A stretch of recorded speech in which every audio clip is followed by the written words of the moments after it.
C'est donc la femme qui résiste. C'est la femme qui le nie, le renie. C'est la femme qui se confronte à lui. C'est la femme qui ne se soumet pas. C'est la femme, vous voyez, qui est tout le contraire de ce qu'il attend, évidemment, qui va déclencher, notamment, le passage à l'acte.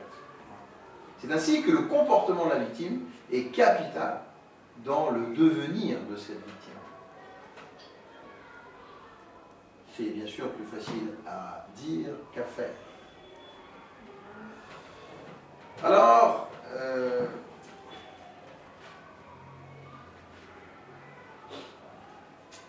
c'est sûr qu'on veut qu'on s'occupe de lui. Dans le même genre, il raconte souvent, à qui veut bien entendre, qu'il a fait de la prison pour un braquage ayant entraîné la mort d'un policier. Ce qui suggère un manque de référent paternel, l'insuffisance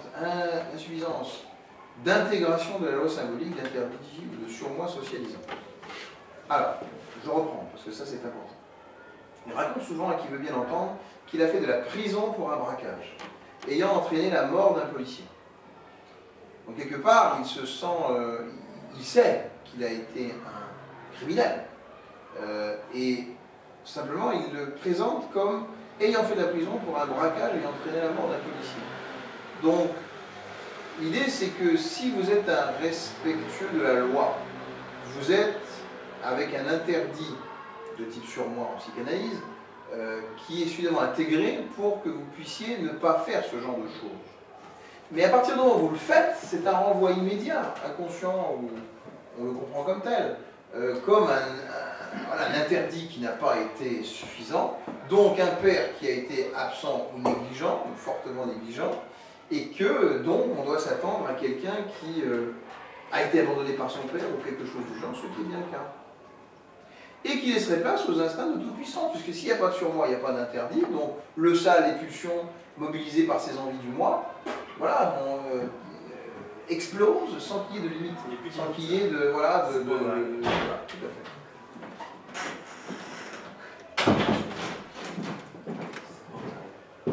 fait. C'est pourquoi il se fait appeler Joe, comme Joe l'Indien dans Tom Sawyer.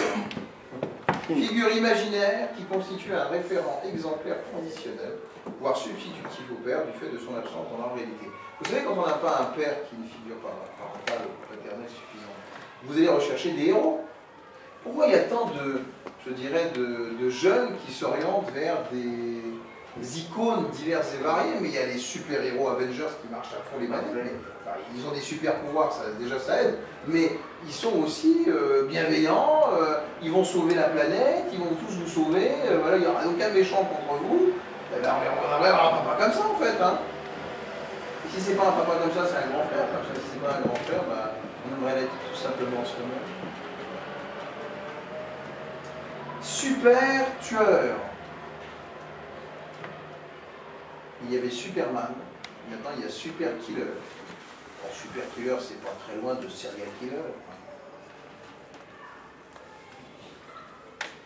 Il ferme les stores ou les volets de la chambre à coucher. Par contre, éteint la lumière, sécurité obligée. Fume et discute quelque peu avec la victime, éventuellement, mais juste pour la conditionner à obtenir ce qu'il veut. Puis il attache ses mains dans le dos avec le ruban adhésif qu'il a sur lui, ou s'il n'a pas pris avec lui, avec des lacets trouvés sur place. Il lui arrive de bâillonner dans la foulée, comme avec Agnès, et annonce généralement qu'elle va être violée. Vous allez être violée, madame, ne vous inquiétez pas, tout va bien. Et il s'agit d'être préparatoire au viol, limitant toute résistance de la victime, et permettant un coït dans de nombreuses positions. Parce que monsieur veut prendre son temps. Il enlève alors les vêtements du bas, et ou les découpe depuis la ceinture jusqu'à l'entrejambe. Donc c'est pas elle qui se déshabille, c'est bien lui qui fait les choses. Donc c'est pas un gentleman. Là c'est sûr, on va enlever cette catégorie de l'histoire. Couper reste pratique, mais déchirer est l'affirmation d'une force. L'expression d'une décharge narcissique, ce qui peut suggérer chez lui des mouvements d'humeur propices à des coups et blessures dans la vie de tous les jours. Et il la fait allonger sur le dos, lui caresse fréquemment les jambes et le sexe, coupe avec son couteau le slip sur le côté et le haut de vêtements de haut en bas, dans le soutien-gorge au milieu des bonnets. Il dira découper les vêtements du haut pour ne pas les toucher et éviter d'éventuelles traces compromettantes. Bon. Par ailleurs, dégoûter le slip sur les côtés ou le soutien-gorge entre les bonnets permet de laisser intact les parties sexuelles ou érogènes correspondantes. Les jambes pubiennes, vaginales, anales et les mains. Ainsi, le respect de ces parties remet en cause de ce point de vue la fixation lors des phases orales et édipiennes supposées. En effet, lorsque vous avez manqué donc, d'amour en phase orale, on l'a dit, souvent on a un aspect cannibalique. C'est-à-dire que la personne veut mordre les tétons, mordre la poitrine, mordre les fesses, mordre des choses, vous voyez, voilà, qu'on retrouve ce côté oral. C'est pas du tout le cas ici. Donc c'est pas vraiment quelqu'un qui aurait manqué de nutrition, en tout cas, à ce stade avancé de l'homme. Ce qui est le cas. Ce qui m'a pensé qu'une ou plusieurs femmes ont entre-temps compensé ce manque, elles se livrent en intimité, une ou plusieurs compagnes de vie qui prennent le rôle d'une bonne mère, une mère qui l'accepte et à qui il peut se confier. On sait en effet, sachez-le, qu'il avait une petite amie, Amandine, entre février 1994 et septembre 1995, une jeune métisse de 27 ans avec qui il s'entendait très bien. Mais surtout Vinciane, 20 ans, qui était comme par hasard puéricultrice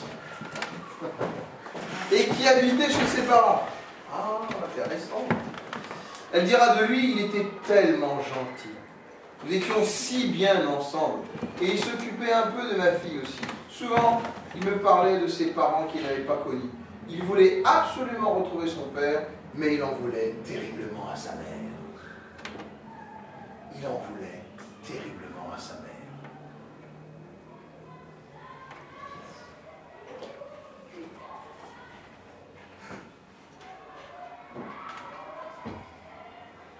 Il en voulait terriblement à sa mère. Il y a forcément dans les victimes quelque chose de la même pour en vouloir à sa mère. Pour faire des choses aussi terribles. Alors on n'est pas dans la logique aussi franche que Jack l'Éventreur avec un enfant de prostituée, ça me paraît assez évident dans cette affaire. Mais quand même, si c'était pas une prostituée, bah, elle a eu une relation fugace hein, avec quelqu'un de laquelle est né cet enfant. Puis elle est partie, et puis voilà. Donc, entre nous, si vous aviez une relation sexuelle fugace et que vous tombiez enceinte et que vous n'aviez pas de possibilité d'avorter, non, ne pensez pas Guy Georges, c'était pas ma pensée, mais... voilà, c'est ça. Non, c'est quoi? Bah, c'est en tout cas réaliser qu'au-delà de votre personne, évidemment, vous portez en vous la vie. Et que cette vie a besoin d'amour, d'estime de soi, de reconnaissance, d'identité, de tout ça. Et que vos actes, qui vous semblent peut-être secondaires, en tout cas au moment où vous le faites, à ne pas confondre avec des cas, bien sûr, où vous ne pourriez pas le faire. Vous ne pourriez pas le faire, parce que vraiment, vous êtes dans l'impasse pour X raison. Mais quand vous avez le choix, un choix suffisant, et que vous décidez effectivement d'abandonner l'enfant, ça peut avoir des conséquences très fâcheuses. Vraiment très fâcheuses. Mais je constate quand même que ce n'est pas un hasard. Vous voyez, je parlais souvent d'Arthur-Chocros ce matin, de Francis Haume, d'autres du genre, et désormais Guy Georges. Que se serait-il passé, vraiment, si Amandine, mais surtout Vinciane, 20 ans, qui était comme par hasard puéricultrice et qui habitait chez ses parents, avec qui rien de mauvais ne s'était passé, je veux dire, c'est une femme, même amoureuse, hein, voilà, apprend que c'est un tueur en série, je vous garantis qu'une fois qu'elle a appris que c'est un tueur en série, ah bah oui, non, je n'étais pas avec lui, j'ai pas d'enfant avec lui, non, je ne le connaissais pas, c'est vite arrivé, hein. Non, elle va vous dire, mais non, j'étais avec lui, j'ai connaissé ses parents, il était vraiment gentil, il s'occupait un tant soit peu de ma fille, c'est la réalité. Et c'est ça aussi un tueur en série. C'est-à-dire qu'il y a un côté chez lui, d'ailleurs comme Ted Bundy, si vous avez vu un tant soit peu ce film, qui est très très bien, voilà, montrait bien la capacité qu'il avait à aimer une jeune femme et sa petite fille qu'il avait aussi prise sous son aile, de manière tout à fait satisfaisante. Bon, sexuellement au lit, c'était autre chose. Mais en tout cas, dans la vie quotidienne, il était un bon papa et un compagnon sur qui on pouvait vraiment compter.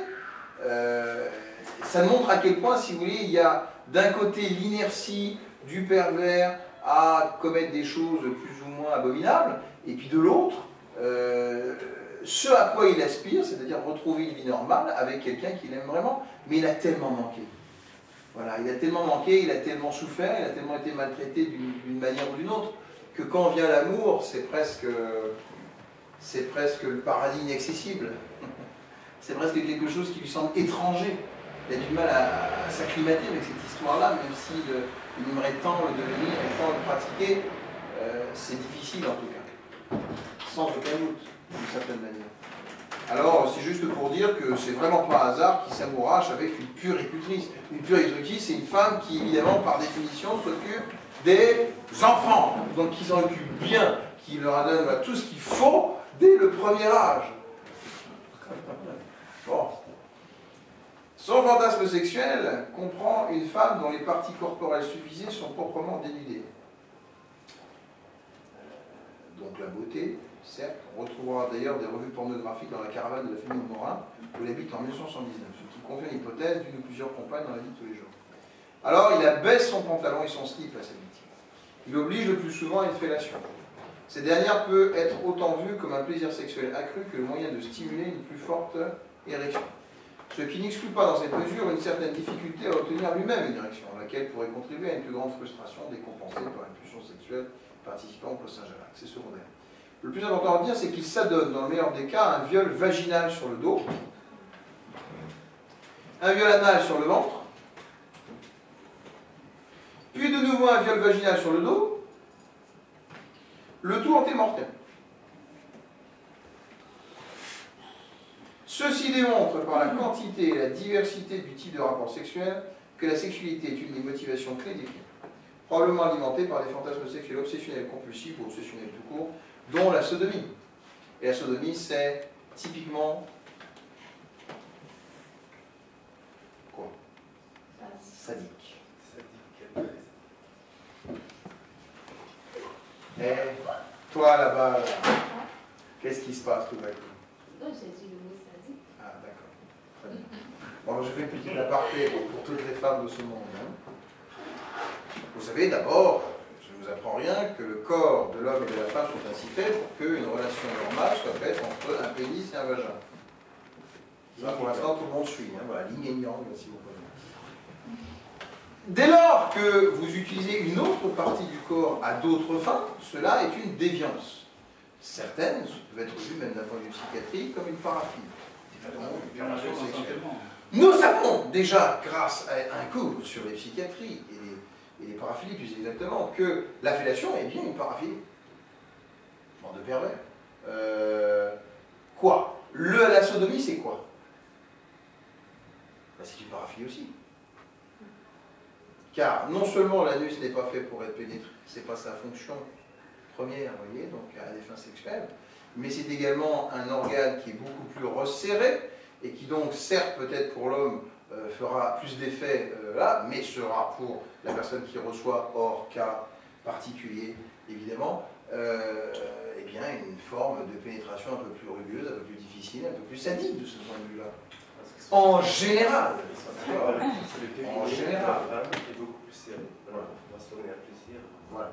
Et donc, je ne rentre pas dans les considérations homosexuelles, je ne rentre pas dans les considérations autres ou consenties, évidemment, qui n'appartiennent qu'aux uns et qu'aux autres.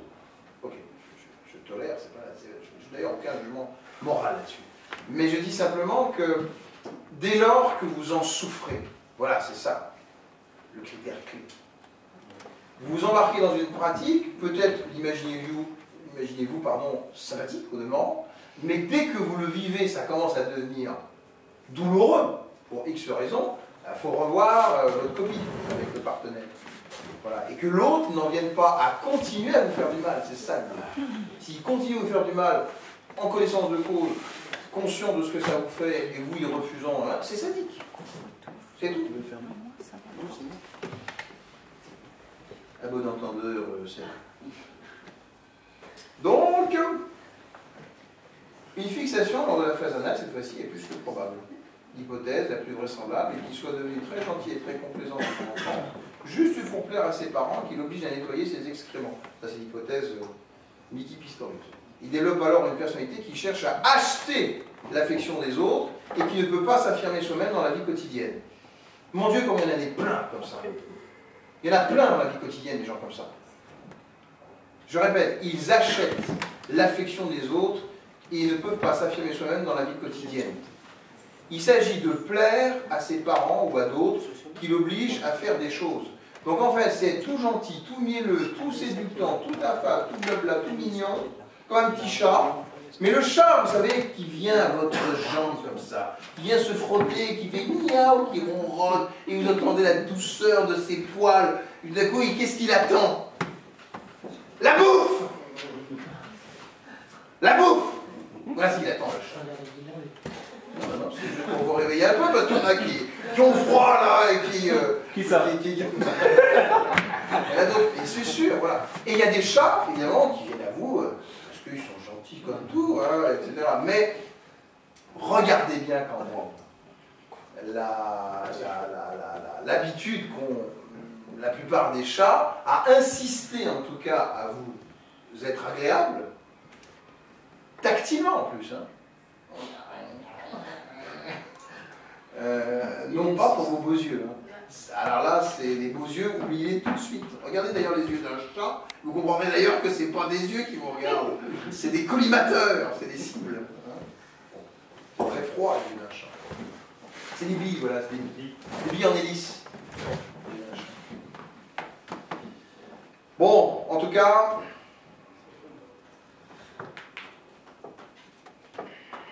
Le fait qu'il se montre avare ou avide de biens suggère la volonté de garder ses excréments et de ne pas les partager dans la stade anale, on a bien compris.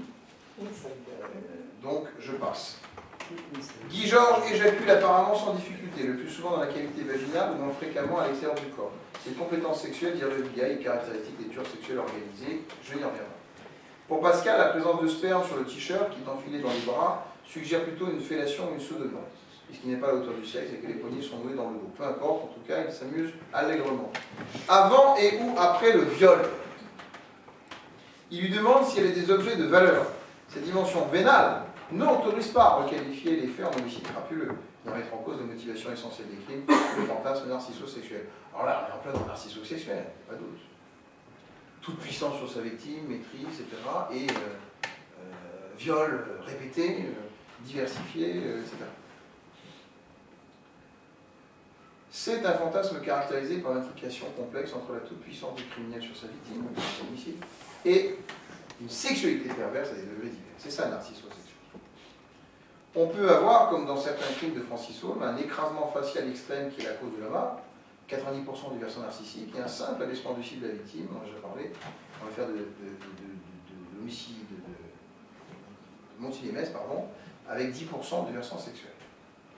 De même, pour les tueurs dits confortables, que vous connaissez maintenant par cœur, selon la classification du professeur Holmes de l'Université de Floride à l'époque, qui s'apparente à ce que nous appelons les liquidateurs, des médecins ou des escrocs, tels que Petiot ou Landru, dont la composante sexuelle des crimes est relativement limitée, alors que la composante narcissique s'illustre essentiellement par le haut niveau d'organisation et des manipulations de l'approche antémortelle des victimes. 283 conquêtes pour Landru. Vous vous rendez compte? 283 conquêtes, dont la plupart étaient escroquées au mariage. L'exécution industrielle sous couvert de cabinet médical pour Petiot, pour de nombreuses familles qui croyaient passer la ligne, en tout cas qui n'était pas occupée par les Allemands.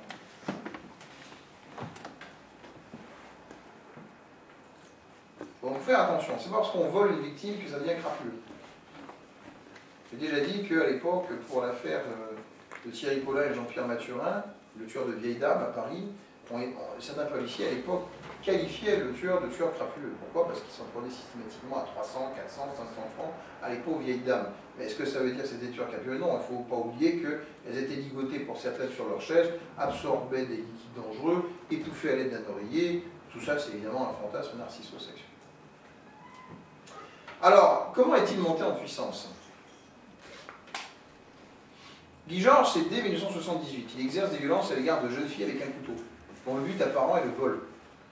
C'est là où Paola peut encore dire plein de choses. Mais la brutalité dépasse souvent l'objet d'avancée. Ah, il est fâché. Oh non! Ah non, vraiment, là. Au contraire. C'est le moment ou jamais de commenter avec joie. Et plus le temps passe, plus cette motivation, elle devient narcisso-sexuelle. On passe du vol au viol, puis ensuite à l'homicide sexuel. Le 6 février 1979, lors d'une fugue, il repère une lycéenne dans un bus.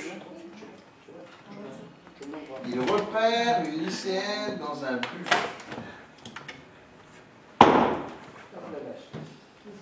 Et elle s'appelle Pascal. Il la suit à sa descente. C'est ce que vous disiez tout à l'heure. Et il l'entraîne à l'orée d'un bois et il lui serre le cou.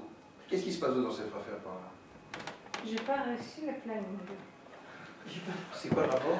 Il affirme avoir agi pour prendre de l'argent et n'avoir exercé aucun La attachement. discrimination, ailleurs, j'ai reçu. Mais Laurent,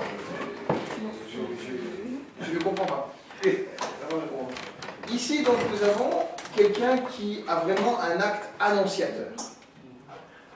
Annonciateur, ça veut dire que le scénario qu'il commet à ce moment-là, en 1976, a des caractéristiques communes et potentiellement donc les mêmes que celles qui vont suivre par la suite.